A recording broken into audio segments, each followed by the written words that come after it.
आज सुनिए मुंशी प्रेमचंद की लिखी कहानी, कोई दुख न हो तो बकरी खरीद लो। उन दिनों दूध की समस्या थी।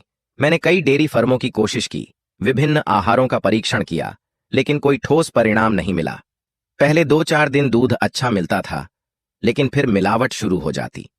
कभी दूध फट जाता, कभी उसमें से अजीब सी बू आने लगती, कभी मक्खन के रेजे निकलते।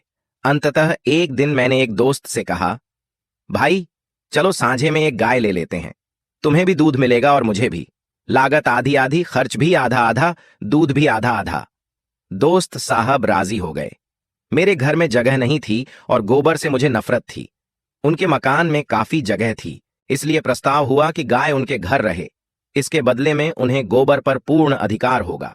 वे उसे पूरी आजादी से पांठें, उपले बनाएं, घर लीपें, पड़ोसियों को दें या किसी आयुर्वेदिक उपयोग में लाएं। इस पर इकरार करने वाले को कोई आपत्ति या विरोध नहीं होगा, और इकरार करने वाला यह स्वीकार करता है कि वह गोबर पर कभी अपना अधिकार नहीं जताएगा और न ही किसी के उपयोग के लिए उस पर दावा करेगा। दूध आने लगा और रोज रोज की समस्याओं से मुक्ति मिली। एक हफ्ते तक किसी प्रकार की शिकायत नहीं हुई। गर्म गर्म दूध पीता था और खुशी से गाता था, रब का शुक्र अदा कर भाई जिसने हमारी गाय बनाई। ताजा दूध पिलाया उसने, लुत्फे हयात चखाया उसने। दूध में भीगी रोटी मेरी, उसके करम ने बख्शी सेरी। खुदा की रहमत की है मूरत, कैसी भोली भाली सूरत। मगर धीरे धीरे पुरानी समस्याएं फिर से उत्पन्न होने लगीं। दूध केवल नाम का रह गया। कितना भी उबालो, न कहीं मलाई का पता मिलता न मिठास। पहले तो शिकायत कर लिया करता था, जिससे दिल का बुखार निकल जाता था। यदि शिकायत से सुधार नहीं होता था तो दूध बंद कर देता था। अब तो शिकायत का मौका ही नहीं था, बंद करने का तो सवाल ही नहीं था। भिखारी की तरह गुस्सा, पियो या नाले में डाल दो।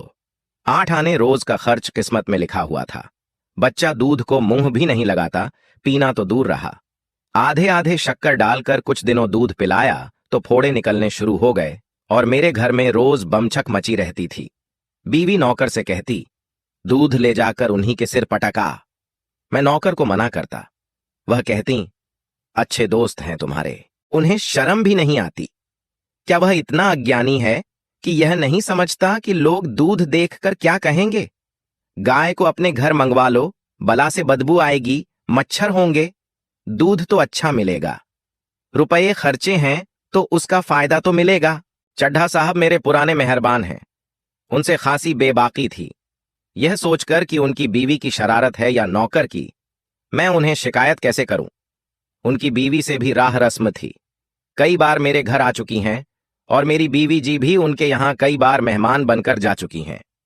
क्या वह अचानक इतनी बेवकूफ हो जाएंगी कि आंखों में धूल झोंकेंगी, फिर चाहे किसी की शरारत हो? मेरे लिए यह असंभव था कि उनसे दूध की खराबी की शिकायत करता। खैरियत यह रही कि तीसरे महीने चड्ढा का तबादला हो गया। मैं अकेला गाय नहीं रख सकता था। साझेदारी टूट गई। गाय आधे दामों में बेच दी गई। उस दिन मैंने इत्मीनान की सांस ली। फिर यह सलाह हुई कि एक बकरी रख ली जाए। वह बीच आंगन के एक कोने में पड़ी रह सकती है। उसे दुहने के लिए न ग्वाले की जरूरत, न गोबर उठाने के लिए किसी अहीरिन की आवश्यकता। बकरी को मेरा नौकर भी आसानी से दुह लेगा। थोड़ी सी छोकर डाल दी, चलिए काम खत्म हुआ। बकरी का दूध फायदेमंद भी ज्यादा है, बच्चों के लिए खास तौर पर। जल्दी हजम होता है, न गर्मी करता है न सर्दी, स्वास्थ्यवर्धक है। संयोग से मेरे यहां जो पंडित जी मेरे मसौदे नकल करने आया करते थे, वे इन मामलों में काफी अनुभवी थे।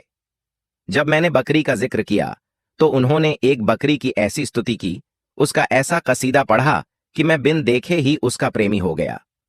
पछाही नस्ल की बकरी है, ऊंचे कद की, बड़े बड़े थन जो जमीन से लगते चलते हैं, बेहद कमखोर लेकिन अत्यंत दुधार। एक बार में 2-2.5 सेर दूध देती है। अभी पहली बार ही ब्याई है। 25 रुपये में मिल जाएगी। मुझे दाम थोड़े ज्यादा लगे, लेकिन पंडित जी पर मुझे भरोसा था। फरमाइश कर दी गई और तीसरे दिन बकरी आ पहुंची। मैंने देखा तो पाया कि जो गुण बताए गए थे उनसे भी ज्यादा निकले। एक छोटी सी मिट्टी की नांद मंगवाई गई, छोकर का भी इंतजाम हो गया। शाम को मेरे नौकर ने दूध निकाला तो सचमुच 2.5 सेर था। मेरी छोटी पतीली लबालब भर गई थी। अब ढोल बजाने वाले थे। यह मसला आखिरकार हल हुआ। यदि पहले ही यह बात सूझती तो इतनी परेशानी क्यों होती। पंडित जी का बहुत बहुत धन्यवाद किया। मुझे सवेरे तड़के और शाम को उसकी सींग पकड़नी पड़ती थी, तब जाकर आदमी दुह पाता था। लेकिन यह तकलीफ इस दूध के मुकाबले में कुछ भी नहीं थी। बकरी तो कामधेनु है। बीवी ने सोचा कि इसे कहीं नजर न लग जाए, इसलिए उसके थनों के लिए एक गिलाफ तैयार हुआ और उसकी गर्दन में नीले चीनी के दानों का एक माला पहनाया गया। घर में जो कुछ भी झूठा बचता, देवी जी खुद जाकर उसे खिला आती थीं। लेकिन एक ही हफ्ते में दूध की मात्रा कम होने लगी। जरूर नजर लग गई। पंडित जी को बताया तो उन्होंने कहा, साहब, देहात की बकरी है, जमींदार की। वह बेदरख अनाज खाती थी और पूरे दिन बाग में घूमती चरती रहती थी। यहां बंधे बंधे दूध कम हो जाए तो आश्चर्य नहीं, इसे थोड़ा टहला दीजिए। लेकिन शहर में बकरी को टहला कौन और कहां, इसलिए यह तय हुआ कि बाहर कहीं मकान लिया जाए। वहां बस्ती से थोड़ा बाहर खेत और बाग हैं। कहार घंटा 2 घंटा टहला लाया करेगा। झटपट मकान बदल लिया और गौ के लिए मुझे दफ्तर आने जाने में 3 मील का फासला तय करना पड़ता था। लेकिन अच्छा दूध मिले तो मैं इसका दुगना फासला तय करने को तैयार था। यहां मकान खूब खुला हुआ था। मकान के सामने सहन था और थोड़ा आगे आम और महुए का बाग था। बाग से निकलते ही कांचियों के खेत थे, किसी में आलू, किसी में गोभी। एक कांची से तय कर लिया कि रोज बकरी के लिए कुछ हरियाली जाया करे। लेकिन इतनी कोशिश करने पर भी दूध की मात्रा में कोई खास वृद्धि नहीं हुई। 2.5 सेर की जगह मुश्किल से सेर भर दूध निकलता था। लेकिन यह तसल्ली थी कि दूध खालिस है। यही क्या कम है। मैं यह कभी नहीं मान सकता कि खिदमतगारी के मुकाबले बकरी चराना ज्यादा नीच काम है। हमारे देवताओं और नबियों का बहुत सम्मानित वर्ग गल्ले चराया करता था। कृष्ण जी गायें चराते थे। कौन कह सकता है कि उस गल्ले में बकरियां नहीं रही होंगी। हजरत ईसा और हजरत मोहम्मद दोनों ही भेड़े चराते थे। लेकिन आदमी रूढ़ियों का दास है। जो कुछ बुजुर्गों ने नहीं किया वह कैसे कर सकता है। नए रास्ते पर चलने के लिए जिस संकल्प और दृढ़ आस्था की जरूरत होती है वह हर किसी में नहीं होती। धोबी आपके गंदे कपड़े धो लेगा, लेकिन दरवाजे पर झाड़ू लगाने को अपनी हानि समझता है। जरायम पेशा कौमों के लोग बाजार से कोई चीज कीमत देकर खरीदना अपनी शान के खिलाफ समझते हैं। मेरे खिदमतगार को बकरी लेकर बाग में जाना बुरा लगता था। घर से तो ले जाता, लेकिन बाग में छोड़कर खुद किसी पेड़ के नीचे सो जाता। बकरी पत्तियां चर लेती थी। एक दिन उसके मन में आया कि बाग से बाहर जाकर खेतों की सैर करें। यद्यपि वह बहुत ही सभ्य और सुसंस्कृत बकरी थी, लेकिन बाग और खेत में घुसने की आजादी उसे शायद न समझ आई। एक रोज वह किसी खेत में घुस गई और गोभी की कई क्यारियां साफ कर दी। कांची ने देखा और उसके कान पकड़कर मेरे पास लाया और कहा, बाप जी, आपकी बकरी हमारे खेत चरती है तो हम तबाह हो जाएंगे। आपको बकरी रखने का शौक है तो इसे बांध कर रखिए। आज हमने आपका लिहाज किया, लेकिन फिर खेत में गई तो हम या तो उसकी टांग तोड़ देंगे या उसे कानी हौज भेज देंगे। अभी वह भाषण खत्म भी नहीं कर पाया था कि उसकी बीवी आ पहुंची और उसने इसी विचार को और भी जोरदार शब्दों में व्यक्त किया। हाँ हाँ करती ही रही, लेकिन रांड खेत में घुस गई और सारा खेत चौपट कर दिया। इसके पेट में भवनी बैठी है। यहां कोई तुम्हारा दबैल नहीं है। हाकिम होंगे, अपने घर के होंगे। बकरी रखना है तो बांध कर रखो, नहीं तो गला ऐंठ दूंगी। मैं भीगी बिल्ली बना हुआ खड़ा था। जितनी फटकार आज सहनी पड़ी उतनी जिंदगी में कभी नहीं सहनी पड़ी। और जिस धीरज से आज काम लिया, यदि उसे दूसरे मौकों पर काम में लिया होता तो आज आदमी होता। कोई जवाब नहीं सूझता था। बस यही मन करता था कि बकरी का गला घोंट दूं और खिदमतगार को 150 हंटर जमाऊं। मेरी खामोशी से वह औरत और भी शेर होती जाती थी। आज मुझे समझ में आया कि कुछ मौकों पर खामोशी नुकसानदेह साबित होती है। खैर, मेरी बीवी ने घर में यह हलचल सुनी और दरवाजे पर आ गई और हेकड़ी से बोली, तू कानी हौज पहुंचा दे और क्या करेगी। नाहक टर्र टर्र कर रही है घंटे भर से। जानवर ही है, एक दिन खुल गई तो क्या उसकी जान लेगी। खबरदार, एक शब्द भी मुंह से निकाली। क्यों नहीं खेत के चारों तरफ झाड़ लगा देती, कांटों से रौंद देती। अपनी गति मानती नहीं, ऊपर से लड़ने आई है। अभी पुलिस में इत्तला कर दें तो बंधे बंधे फिरो। इस शासनपूर्ण शैली ने उन दोनों को ठंडा कर दिया। लेकिन उनके चले जाने के बाद मैंने देवी जी की खूब खबर ली। गरीबों का नुकसान भी करती हो और ऊपर से रोब जमाती हो, यही इंसाफ है। देवी जी ने गर्वपूर्वक उत्तर दिया। मेरा एहसान तो न मानोगे कि शैतानों को कितनी आसानी से भगा दिया। उल्टे डांटने लगे। गमवारों को राह बताने का सख्ती के सिवा दूसरा कोई तरीका नहीं। सज्जनता या उदारता उनकी समझ में नहीं आती। वे इसे कमजोरी समझते हैं और कमजोर को कौन नहीं दबाना चाहता। खिदमतगार से जवाब तलब किया तो उसने साफ कह दिया, साहब, बकरी चराना मेरा काम नहीं है। मैंने कहा, तुमसे बकरी चराने को कौन कहता है? बस जरा देखो कि कहीं बकरी खेत में ना चली जाए, इतना भी तुमसे नहीं हो सकता। मैं बकरी नहीं चरा सकता तो कोई दूसरा आदमी रख लीजिए।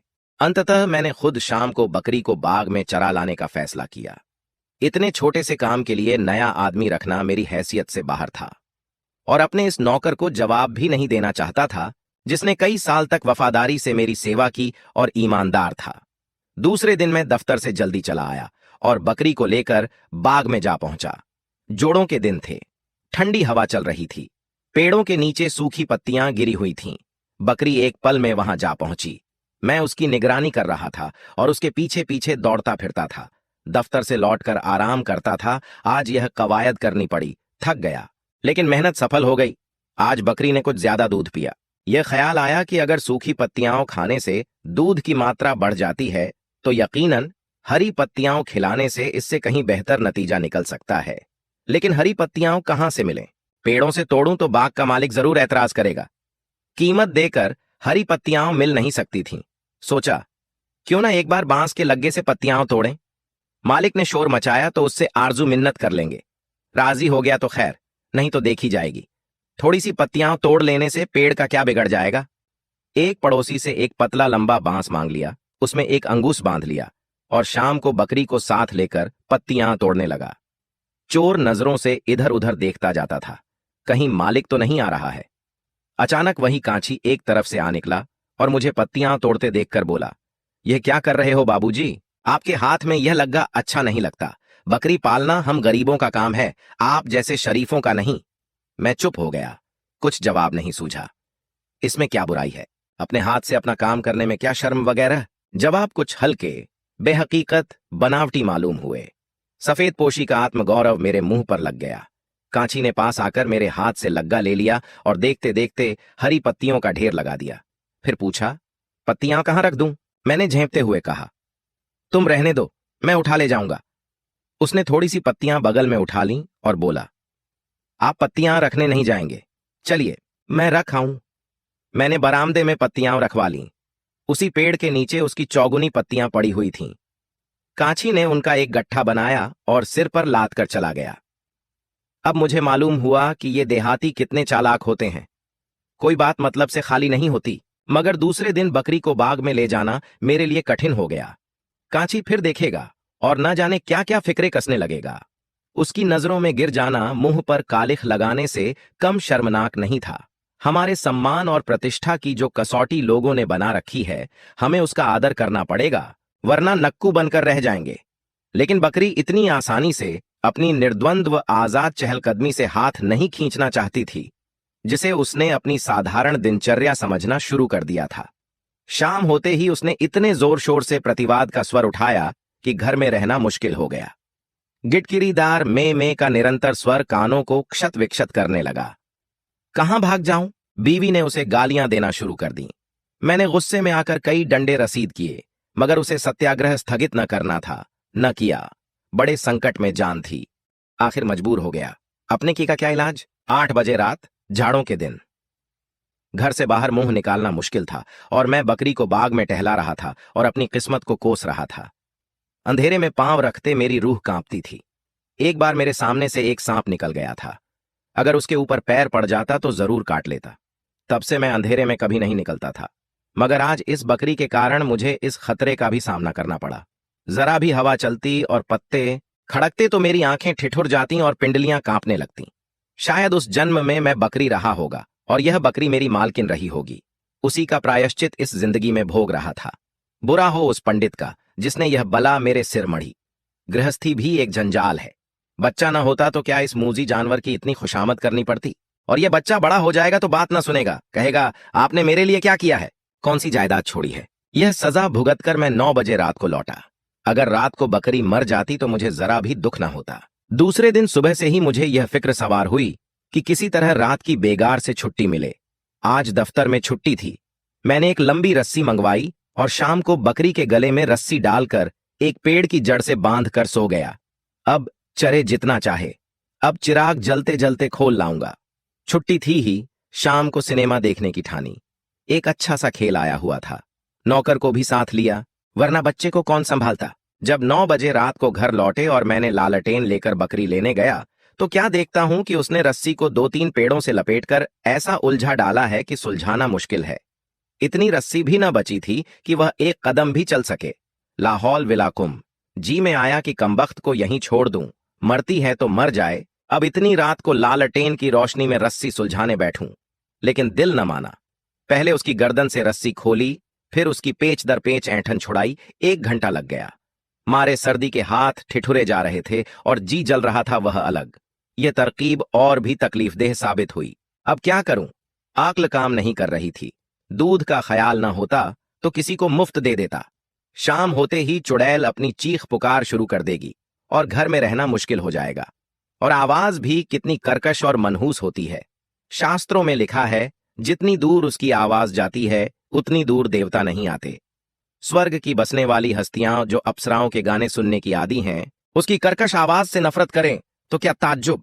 मुझ पर उसकी कर्णकटु पुकारों को ऐसा आतंक सवार था कि दूसरे दिन दफ्तर से आते ही मैं घर से निकल भागा।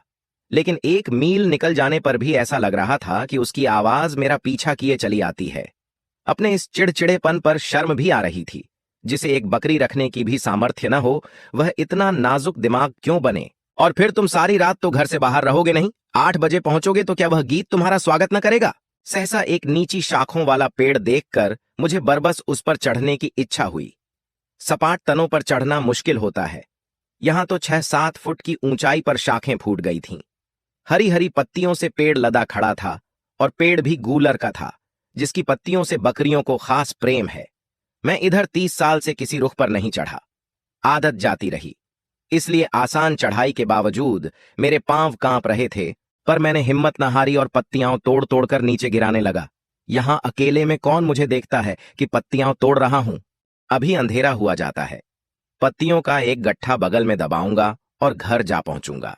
अगर इतने पर भी बकरी ने कुछ छीं चपड़ की तो उसकी शामत ही आ जाएगी। मैं अभी ऊपर ही था कि बकरियों और भेड़ों का एक झुंड न जाने किधर से आ निकला और पत्तियों पर पिल पड़ा।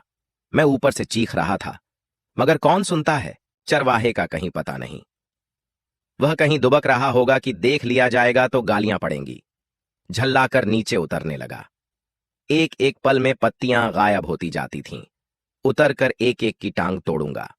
यकायक पांव फिसला और मैं 10 फीट की ऊंचाई से नीचे आ गिरा। कमर में ऐसी चोट आई कि 5 मिनट तक आंखों के आगे अंधेरा छा गया। खैरियत हुई कि और ऊपर से नहीं गिरा, नहीं तो यहीं शहीद हो जाता। मेरे गिरने के धमाके से बकरियां भागीं और थोड़ी सी पत्तियां बच गईं। जब जरा होश ठिकाने आए तो मैंने उन पत्तियों को जमा करके एक गट्ठा बनाया और मजदूरों की तरह कंधे पर रखकर शर्म की तरह छिपाए घर चला आया। रास्ते में कोई दुर्घटना नहीं हुई। जब मकान करीब 4 फलांग रह गया और मैंने कदम तेज किए कि कहीं कोई देख न ले, तो वही कांची सामने से आता दिखाई दिया। कुछ न पूछो उस वक्त मेरी क्या हालत हुई। रास्ते के दोनों तरफ खेतों की ऊंची मेढ़ें थीं, जिनके ऊपर नागफनी निकले थे और भगवान जाने क्या सितम ढाए। कहीं मुड़ने का रास्ता नहीं था और बदल ली और सिर झुकाकर इस तरह निकल जाना चाहता था कि कोई मजदूर है। सांस तले थी, ऊपर की ऊपर, जैसे वह कांची कोई खूंखार शेर हो। बार बार ईश्वर को याद कर रहा था कि हे भगवान, तू ही आफत के मारे हुओं का मददगार है। इस मरदूद की जबान बंद कर दे। एक क्षण के लिए इसकी आंखों की रोशनी गायब कर दे। आह, वह यंत्रणा का क्षण जब मैं उसके बराबर 1 गज के फासले से निकला। एक एक कदम तलवार की धार पर पड़ रहा था। शैतानी आवाज कानों में आई, कौन है रे? कहां से पत्तियां तोड़ लाता है? मुझे मालूम हुआ कि नीचे से जमीन निकल गई है और मैं उसके गहरे पेट में जा पहुंचा हूं। रोए बर्छियों की तरह बन गए थे। दिमाग में उबाल आ रहा था। शरीर को लकवा सा मार गया था और जवाब देने की होशियारी नहीं रही। तेजी से 2-3 कदम आगे बढ़ गया, लेकिन यह ऐच्छिक क्रिया नहीं थी। यह प्राण रक्षा की सहज क्रिया थी कि एक जालिम हाथ गट्ठे पर पड़ा और गट्ठा नीचे गिर पड़ा। फिर मुझे याद नहीं कि क्या हुआ। जब मुझे होश आया तो मैं अपने दरवाजे पर पसीने से तर खड़ा था, जैसे मिर्गी के दौरे के बाद उठा हूं। इस बीच मेरी आत्मा पर उपचेतना का आधिपत्य था और बकरी की वह घृणित आवाज, वह कर्कश आवाज, वह हिम्मत तोड़ने वाली आवाज, वह दुनिया की सारी मुसीबतों का खुलासा, वह दुनिया की सारी लानतों की रूह कानों में चुभ रही थी। बीवी ने पूछा, आज कहां चले गए थे? इस चुड़ैल को जरा बाग में भी न ले गए? जीना मुहाल किए देती है। घर से निकलकर कहाँ चली जाऊं? मैंने इत्मीनान दिलाया। आज चिल्ला लेने दो, कल सबसे पहला काम यही करूंगा कि इसे घर से निकाल बाहर करूंगा, चाहे कसाई को देना पड़े। और लोग न जाने कैसे बकरियां पालते हैं। बकरी पालने के लिए कुत्ते का दिमाग चाहिए। सुबह बिस्तर से उठकर इसी फिक्र में बैठा था कि इस काली बला से कैसे मुक्ति मिले कि अचानक एक गडरिया बकरियों का झुंड चराता हुआ आ निकला। मैंने उसे पुकारा और अपनी बकरी को चराने की बात कही। गडरिया राजी हो गया, यही उसका काम था। मैंने पूछा, क्या लोगे? 8 आने बकरी मिलते हैं हुजूर। मैं 1 रुपया दूंगा, लेकिन बकरी कभी मेरे सामने ना आए। गडरिया हैरत में रह गया। मरकही है क्या बाबूजी? नहीं नहीं, बहुत सीधी है। बकरी क्या मारेगी, लेकिन मैं उसकी सूरत नहीं देखना चाहता। अभी तो दूध देती है। हाँ, 1.5 सवा सेर दूध देती है। दूध आपके घर पहुंच जाएगा। तुम्हारी मेहरबानी। जिस वक्त बकरी घर से निकली, मुझे ऐसा मालूम हुआ कि मेरे घर का पाप निकल रहा है। बकरी भी खुश थी, जैसे कैद से छूटी है। गड़हरिये ने उसी वक्त दूध निकाला और घर में रखकर बकरी को लिए चला गया। ऐसा बेगार का ग्राहक उसे जिंदगी में शायद पहली बार मिला होगा। 1 हफ्ते तक दूध थोड़ा बहुत आता रहा, फिर उसकी मात्रा कम होने लगी, यहां तक कि 1 महीना खत्म होते होते दूध बिल्कुल बंद हो गया। मालूम हुआ कि बकरी गाभिन हो गई है। मैंने जरा भी ऐतराज न किया। कांची के पास गाय थी, उससे दूध लेने लगा। मेरा नौकर खुद जाकर दोहलाता था। कई महीने गुजर गए। गडरिया महीने में 1 बार आकर अपना रुपया ले जाता। मैंने कभी उससे बकरी का जिक्र न किया। उसके ख्याल ही से मेरी आत्मा कांप जाती थी।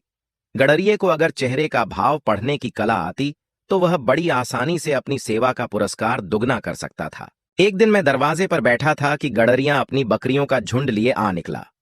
मैं उसका रुपया लाने अंदर गया कि क्या देखता हूं, मेरी बकरी 2 बच्चों के साथ मकान में आ पहुंची। वह पहले सीधी उस जगह गई जहां बंधी रहती थी, फिर वहां से आंगन में आई और शायद परिचय दिलाने के लिए मेरी बीवी की तरफ ताकने लगी। उन्होंने दौड़कर एक बच्चे को गोद में ले लिया और कोठरी में जाकर महीनों का जमा छोकर निकाल लाईं और ऐसी मोहब्बत से बकरी को खिलाने लगीं जैसे बहुत दिनों की बिछड़ी हुई सहेली आ गई हो। न तो पुरानी कटुता थी, न वह मन मुटाव। कभी बच्चे को चुमकारती थीं, कभी बकरी को सहलाती थीं और बकरी डाकगाड़ी की रफ्तार से छोकर उड़ा रही थी। तब मुझसे बोलीं, कितने खूबसूरत बच्चे हैं। हाँ, बहुत खूबसूरत। जी चाहता है एक पाल लूं। अभी तबीयत नहीं भरी? तुम बड़े निर्मोही हो। छोकर खत्म हो गया। बकरी इत्मीनान से विदा हो गई। दोनों बच्चे भी उसके पीछे फुदकते चले गए। देवी जी आंख में आंसू भरकर यह तमाशा देखती रहीं। गडरिये ने चिलम भरी और घर से आग मांगने आया।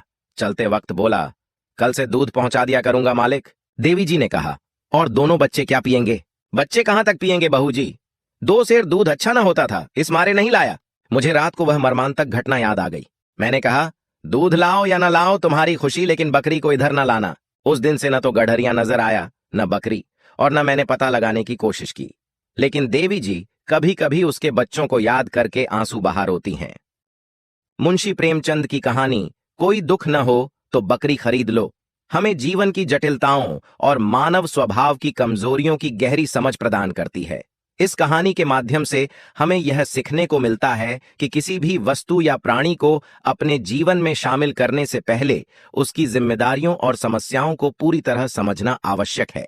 कहानी के पात्र की बकरी को लेकर जो संघर्ष और परेशानियां सामने आती हैं, वे यह दर्शाती हैं कि हर निर्णय का एक परिणाम होता है और हमें इसके संभावित प्रभावों पर विचार करना चाहिए। बकरी के साथ आने वाले समस्याओं का सामना करते हुए पात्र की दुविधा और दुख उसकी जीवन की सीमाओं और उसकी वास्तविक इच्छाओं के बीच के अंतर को उजागर करता है। कहानी यह भी सिखाती है कि समाज में लोगों की व्यक्तिगत समस्याएं और वे कैसे उनसे निपटते हैं, यह उनके चरित्र और मानवता को उजागर करता है। पात्र की पत्नी के बकरी की समस्याओं पर अपनी संवेदनशीलता और सहानुभूति व्यक्त करने से यह स्पष्ट होता है कि मानवता और दया की भावनाएं महत्वपूर्ण हैं। अंत में यह कहानी हमें यह समझाने में मदद करती है कि बाहरी वस्तुएं और प्राणियां हमारी खुशियों और समस्याओं का समाधान नहीं हो सकती, बल्कि वास्तविक सुख और संतोष आत्मिक और व्यक्तिगत विकास में ही निहित हैं। हर स्थिति को स्वीकार कर उसे सही तरीके से निपटना ही जीवन की वास्तविक सीख है। आप सुन रहे थे मुंशी प्रेमचंद की लिखी कहानी कोई दुख ना हो तो बकरी खरीद लो।